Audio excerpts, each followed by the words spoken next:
Hello students, this is your very own Dr. Anshuman Agrawal, a doctor by profession but a teacher by passion. Most of the students क्या समझते हैं बच्चों biology को एक रटने वाला सब्जेक्ट, जबकि ऐसा नहीं है। बायोलॉजी में मानता हूँ फैक्ट्स तो होते हैं, लेकिन फिर भी 70% बायोलॉजी कंसेप्ट्स के ऊपर ही बेस्ड होती है।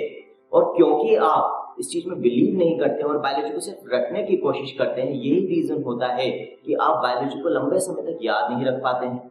और बच्चों बायोलॉजी नीट के अंदर 50% वेटेज रखती है, 360 मार्क्स आउट ऑफ 720, और यहीं पर आप मार्क खा जाते हैं और आपका नीट में सिलेक्शन नहीं हो पाता है।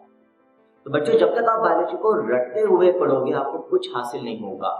तो बायोलॉजी को किस तरह से पढ़ना होता है इसका एक एग्जाम्पल आपको यहाँ पर मैं दिखाने वाला हूँ। बच्चों यदि हम बायोलॉजी को विजुअलाइज करते हुए एनिमेशन के फॉर्म में या एक लाइव एग्जाम्पल के फॉर्म में अपनी आंखों के सामने होते हुए देखें तो फिर चीजें आपको अच्छे से समझ में भी आएगी और फिर बच्चों लंबे समय तक याद भी रहेगी।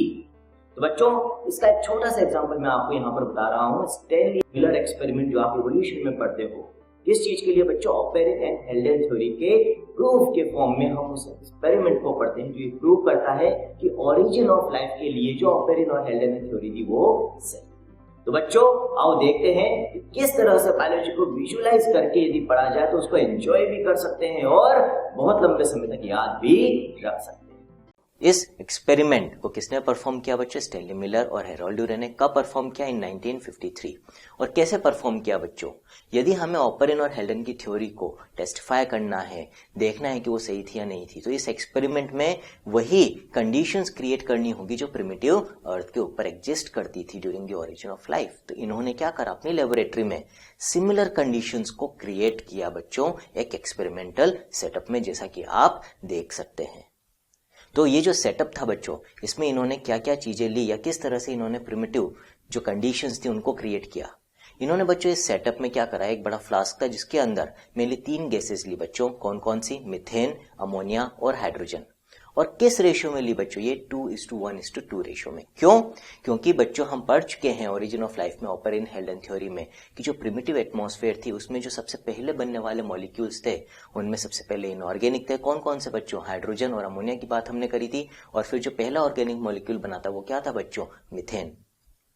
तो ये कुछ गैसेस थी बच्चों शुरुआत में जो सबसे ज्यादा अबंडेंट थी इन द प्रिमिटिव एटमॉस्फेयर, और ऑक्सीजन नहीं थी। तो बच्चों उन्होंने भी क्या करा? जो यूरे और मिलर थे इन्होंने अपने एक्सपेरिमेंटल सेटअप में मीथेन, अमोनिया, हाइड्रोजन तो ली लेकिन ऑक्सीजन नहीं ली। तो एक तरह से ये क्या क्रिएट कर रहे हैं बच्चों? Reducing atmosphere. साथ ही साथ बच्चों तब टेम्परेचर बहुत ज्यादा था अर्थ का, जिसकी वजह से वाटर किस फॉर्म में था? वाटर वेपर के फॉर्म में। तो बच्चों यहाँ पर आप देख सकते हो इस सेटअप के अंदर भी कि एक बॉइलिंग चेंबर भी है जिसमें लगातार पानी बॉयल हो रहा है। और यहां से जब ये पानी बॉईल हो रहा है तो वाटर वेपर्स कहां पहुंच रहे हैं? उसी चेंबर में बच्चों, जिसमें क्या प्रेजेंट है बच्चों? Methane, ammonia, hydrogen in the ratio of 2:1:2।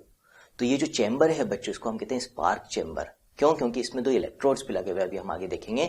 तो इस स्पार्क चेंबर में बच्चों आप देख सकते हो अब 4 चीजें हो गई। मीथेन है, अमोनिया है, हाइड्रोजन 2:1:2 रेशियो में, प्लस वाटर वेपर्स हैं।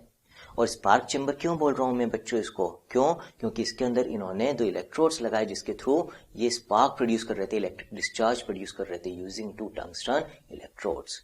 क्यों? हमने देखा था बच्चों ऑपेरिन हेल्डेन थ्योरी में कि जो केमिकल इवोल्यूशन में रिएक्शंस हुए थे जिनसे एटम से पहले सिंपल मॉलिक्यूल, फिर ऑर्गेनिक मॉलिक्यूल, ऑर्गेनिक में भी ज्यादा कॉम्प्लेक्स ऑर्गेनिक मॉलिक्यूल्स, ये सारे रिएक्शंस होने के लिए सोर्सेज ऑफ एनर्जी प्रेजेंट थे उस वक्त in the form of lightning, in the form of UV rays.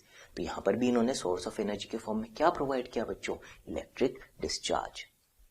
तो ये जो फ्लास्क था बच्चों इसके अंदर जो टेम्परेचर था नियर अबाउट 800 डिग्री सेल्सियस था बच्चों। इस सेटअप को इन्होंने लगातार कई दिनों तक चलाया और कुछ दिन के बाद बच्चों इस चेंबर से, स्पार्क चेंबर में जिसमें ये सारी गैसेज है, वाटर वेपर है, सोर्स ऑफ एनर्जी है, जब कई दिनों तक इस सेटअप को चला के रखा तो आगे हम क्या देख रहे हैं बच्चों इस सेटअप में? ये जो स्पार्क चेंबर है इससे जो गैसियस मिक्सचर है जब आगे जा रहा है तो एक कंडेंसिंग चेंबर के थ्रू पास हो रहा है, ठीक है, जिसकी वजह से ये जो गैसियस मिक्सचर है ये कंडेंस होता है। और इन्होंने क्या करा बच्चों? फिर कुछ दिन के बाद जो वॉल्व है वहां से जो पोर्ट है बच्चों उस वॉल्व को ओपन करके जो डिस्चार्ज पोर्ट है नीचे उससे कुछ सैंपल निकाला और सैंपल को जब एनालाइज किया तो इस सैंपल में उनको क्या क्या मिले बच्चों? कुछ अमीनो एसिड्स मिले like glycine, alanine and aspartic acid. जबकि शुरुआत में तो इस तरह के कोई अमीनो एसिड से सेटअप में नहीं थे बच्चों, सिंपल मॉलिक्यूल्स थे, मीथेन थी, अमोनिया थी, हाइड्रोजन थी और क्या था बच्चों? वाटर वेपर था। इसका मतलब क्या हुआ, जो ऑपरेन और हेल्डन ने बोला था कि यदि रिड्यूसिंग कंडीशंस में इन जो मॉलिक्यूल्स हैं बच्चों, यदि methane, ammonia, hydrogen, water vapour, इनको यदि हम सोर्स ऑफ एनर्जी प्रोवाइड कर दें तो इनसे क्या बन सकते हैं, ऑर्गेनिक मॉलिक्यूल्स जो लाइफ का बेसिस बनाते हैं, लिविंग सेल बना सकते हैं, like amino acids, like monosaccharides, like glycerol, like fatty acids, like nitrogenous bases. तो बच्चों आया ना मजा, इसको कहते हैं विजुअलाइजेशन और न्यू डे लर्निंग, या हम कह सकते हैं मॉडर्न एरा लर्निंग। तो बच्चों जैसे जैसे हम समय के साथ आगे बढ़ रहे हैं वैसे वैसे बहुत जरूरी है कि पढ़ाई के तरीके में भी बदलाव आया। वो समय गया कि हम लगातार थ्योरी को रटे जा रहे हैं, अब समय है कि हम चीजों को प्रैक्टिकली होते हुए देखें ताकि चीजें समझ में भी आए और हम नीट के अंदर अच्छे मार्क्स को स्कोर कर सके। जैसे अभी बच्चों हमने देखा कि स्टेनली एक्सपेरिमेंट किसको प्रूव करता है, ऑपरेन और हेल्डन थ्योरी को प्रूव करता है कि वो सही है। और जैसे हमने यहाँ पर स्टेनली एंड मिलर एक्सपेरिमेंट को विजुअलाइज करते हुए समझाया बच्चों, उसी तरह से ऑपरेन हेल्डन थ्योरी को भी इस चैप्टर में इस लेक्चर पे हमने समझाया है। नॉट ओनली सिर्फ ये लेक्चर या ये टॉपिक्स, लेकिन इस लेक्चर पे जितने भी सब्जेक्ट्स में जितने भी चैप्टर्स हैं बच्चों, उनको इसी तरह से विजुअलाइज करते हुए इंटरेस्टिंग वे में पढ़ाया जाता है। और इसीलिए बच्चों इस से जुड़े हुए बच्चों का रिजल्ट हमेशा अच्छा आता है। तो stay connected with us for more enjoyable learning and do subscribe our channel. Goodbye.